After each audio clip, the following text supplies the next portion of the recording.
the kind of issues that really concern talent, that is, performers, in some ways they're very similar to the issues that concern Americans in every walk of life. You know, do I have enough money to pay my bills? Is my work being fairly compensated? Am I being treated with respect and dignity? Am I being treated fairly? Do I have health care for my family? These are all really similar, and that's why we're so much like the rest of Americans, no matter what People magazine or entertainment.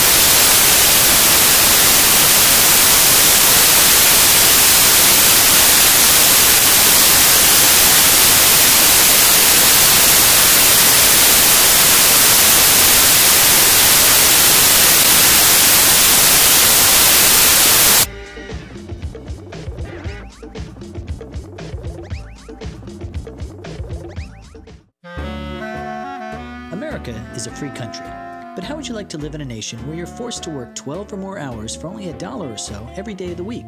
How would you like to work in unsanitary conditions without restrooms or even clean drinking water, where complaining about any of these things will not only cost you your job, but could get you blacklisted from working anywhere? Well, that was the reality for many Americans during the Industrial Revolution. But brave laborers have been organizing since our first states united in order to ease those conditions. The 40-hour work week, the 8-hour workday, weekends, lunch breaks, minimum wage, and minimum safety conditions, as well as a host of other job site improvements, were all won by ordinary people uniting for bargaining leverage, supported by government legislation. Such battles were often hard won, with both labor and business sometimes clashing violently, as in the Haymarket Square Riot of 1886. But all in all, the relationship between industry and organized labor has grown into one of mutual respect. And one industry where that's particularly important is the entertainment industry, where hundreds of millions of dollars can ride on the quality of labor provided to a project and where the intimacies of labor relations are on public display, oftentimes in the very products produced. They can be very intimate, but sometimes, just like a marriage, they can explode, as we witnessed with Tom Cruise and Sumner Redstone. And also, as an actor working in this business, you know, I've had the opportunity to talk to a lot of high-profile actors, and I'm always gratified when they understand what the union does for them. You know, the union offers some protections that even in the best of times, the relationships to the studios don't offer them.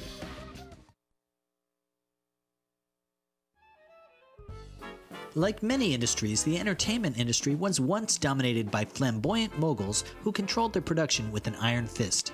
As emerging media like motion pictures, radio, and television began to define themselves, only great talents like Charlie Chaplin or Jack Benny commanded instant respect. For most workers, early technological entertainment media were heartbreaking affairs. One of the earliest forms of entertainment on radio, which became very popular very quickly, was dramatic and comedic radio. A lot of these professional performers were used to working under actors' equity contracts on Broadway and some of the big theaters around the country, and they were working in radio, which was a novelty at first, and then eventually they recognized that they were working for what used to be called $1 a holler, where, you know, you could do a whole show and give you $1. Organized labor was already making major inroads in America in the early 20th century, when motion pictures and radio were in their golden age. The American Federation of Labor was already protecting craft labor, but its sister union, the Congress of Industrial Organizations, had not yet been formed. The AFL-CIO is not really a traditional union. The AFL-CIO is an umbrella organization, basically, that represents a lot of labor unions.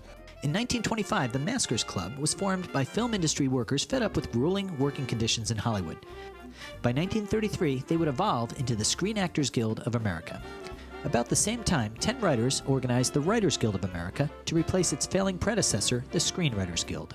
These days mostly involve new media, new technologies. This is a quickly evolving industry as new technologies turn the traditional push media environment, which refers to 3 networks, a few cable channels, and whatever's playing in your local theater as being your choices for media, to a pull environment where you have now 5 networks, an enormous number of cable channels, and the ability to go to a video store, to download, to buy DVDs. Your entertainment choices are much broader than they used to be, not only at any given time, but because of devices like TiVo, whenever you choose to watch what's on TV, you can watch it, and programming has become an irrelevant concept for a lot of people. In 1937, the American Federation of Radio Artists was formed to support radio talent like comedian and singer Eddie Cantor, the union's first president. In the 1950s, a similar union of television labor was created and soon merged with them. AFTRA has extremely close relations with both the other unions in our industrial sector, the media industries, through the AFL-CIO, which we are very proud to be part of. And through the AFL-CIO, we are building a new form of unity in the media industry unions called an Industry Coordinating Committee. What that's designed to do is to coordinate the activity of 10 or 12 major unions across the media industries, both in live theater and also electronic media. Today, one of the most challenging issues in labor is assuring workforce diversity. Increasing roles for union members of all races, genders, and sexual orientations, both in front of the curtain and behind it, have expanded the support demands made of entertainment unions. There are Spanish-speaking SAG members across this country who do the same kind of work that English-speaking actors do, have as many people watching their work as watch English-speaking actors work, and they work for a fraction of what we make. Such challenges mean that unions may find themselves playing greater roles in securing benefits and services, such as on-site childcare for member talent. But one of the most difficult issues such unions face, given that entertainment remains largely a meritocracy, is assuring equal work for equal pay. It is a bit of an old boy network. Male stars are paid more than female stars are. Caucasian actors, for the most part, are paid more than actors of color, and that's endemic in the society, and it's one of the big problems that we have in America that I'm constantly working on. Who knows will ever go away. Unions like the WGA, SAG, and AFTRA are all designed to protect average workers. But what happens when a small player like an independent filmmaker whose budget can't support union wages and benefits comes along?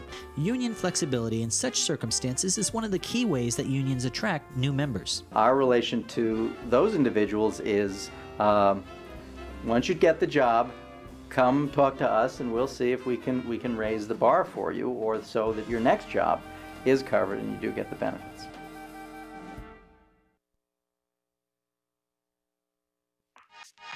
The most powerful tool that organized labor possesses is the strike, a cessation of all work by the union against an offending company or industry. A strike can be a hardship for union members and devastating to their industries, but for labor negotiations to have teeth, strikes are sometimes unavoidable. There was a massive strike in 1919 in Broadway, where the chorus kids all walked off the Broadway shows and staged a huge march up Broadway, and then all the leading performers joined them, and that was the moment that Actors Equity turned from a struggling organization that was trying to get a foothold into the trade union, which really represented all the workers, and it took a big strike to do it.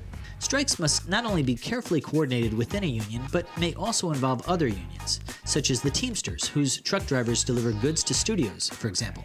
Sometimes a strike may affect several unions at once, such as if wages are impacted for both talent and writers. In such a case, one union may be presented with an opportunity for settlement, while a sister union is still in negotiations. Truthfully, the only thing to be done about that is that everybody needs to understand the rules going in. And you have to make a solidarity pact and agreement that you're going to stick together, that nobody settles till everybody settles. As various forms of media evolve, entertainment unions find themselves more relevant but also hard-pressed to define the scope of their influence. For example, when an actor like Keith David or CCH Pounder appears as voiceover talent for a computer game like Interplay's Fallout series, are they actors or radio talent? Under which union's jurisdiction does the job fall? Certainly all involved can anticipate new and hybrid media emerging in the future. We have to make sure as a union, and all the talent unions have to make sure that those people who break in through those mechanisms know that when the time comes to put that show or that movie on a big screen, or release it in a DVD, or distribute it through a download mechanism that's owned by Time Warner or Disney or News Corp, that they will need guild protection. But forms of new media aren't the only challenges to today's unions. With the makeup of the U.S. population shifting to a larger proportion of retirement-age citizens, unions like business will find more demands for retirement benefits supported by fewer frontline workers and contributors. In our particular industry, the fact is that it's a growing industry. Yet again, it's growing. It's bringing more and more people into the industry.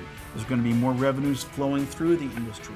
So our demographic problem is going to actually solve itself because of the expansion of the industry. So that's kind of actually pretty exciting. Now, our job, of course, is to get all those workers and artists into our pension plans so that we can support each other.